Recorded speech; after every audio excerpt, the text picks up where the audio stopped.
The murder of the old man was brutal, savage, and as cold-blooded as they come. The killer brazenly brags about his crime to his own mother. His sinister description of the murder caught on voicemail. The eyeball.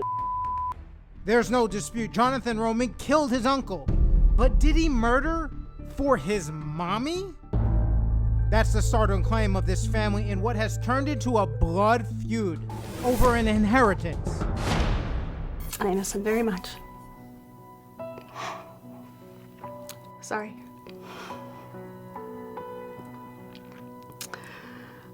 I don't know. He's just an all-around good guy. Kim Delaney can barely hold back the tears as she remembers her father, John Frankowski Sr., killed in an apparent dispute over money. Why? Is it all worth the money? John was looking forward to retirement at his home on Long Island. So you had a tight relationship with your dad? Yes, very close. Yes, I was his little girl, his pumpkin head, which I miss hearing. Kim still hears her father's voice. It's recorded in the very last message he sent. How often do you go back and listen to them? Quite often. You know, mostly when I'm alone at night. Just need to hear it. Sometimes it helps me sleep. Kim's brother, John Jr., has never heard that message until we played it for him.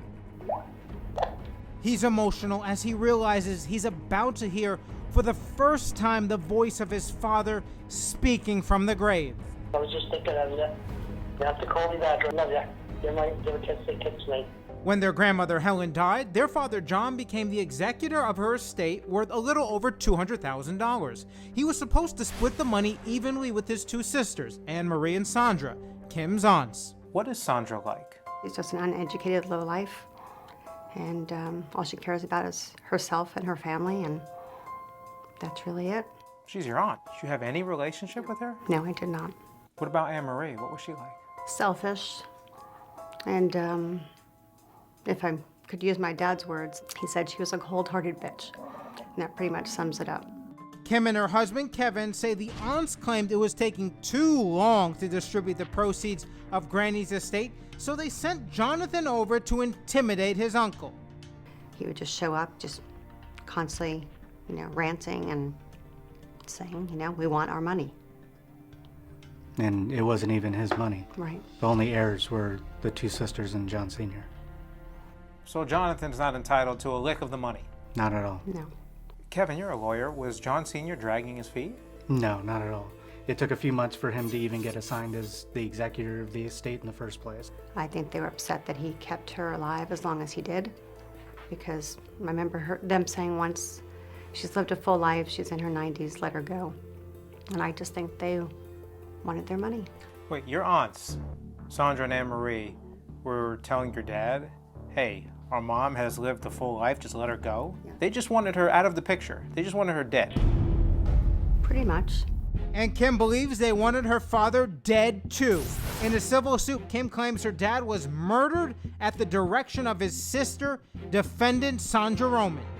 Kim says her killer cousin, Sandra's son, was a puppet of what she calls a money-grubbing family cabal. Jonathan's your cousin. He's my dad's murderer. Cops say Roman snuck up on John, beat him up, put his hands around his throat, and choked him to death. This was a surprise attack. This was a lying-in-wait surprise attack. Roman hid the body in the basement of the grandmother's house. Look closely at the upper right of this surveillance video. Cops say that's Jonathan stuffing his uncle's body into the trunk of his car. He took the body into the woods behind his mom's house and dug a shallow grave. This is where Jonathan took the body. Yes, these are the woods that he was buried in. All the time, Kim was frantically looking for her dad, never realizing he was already dead. 8 days later, her aunt called to give her the horrifying news. She just said, I'm so sorry. Your father and Jonathan got an altercation. He fell down the stairs and didn't make it. And she hung up. I've never seen anybody beaten up quite like this in my life, and I hope I never do. His eye socket, his right eye socket was completely crushed in. His nose was broken. His jaw was dangling off to the side. it didn't even really resemble him. Attorney Bob Abrams says he has evidence Sandra may have known about the murder. This voicemail Sandra left for John Jr.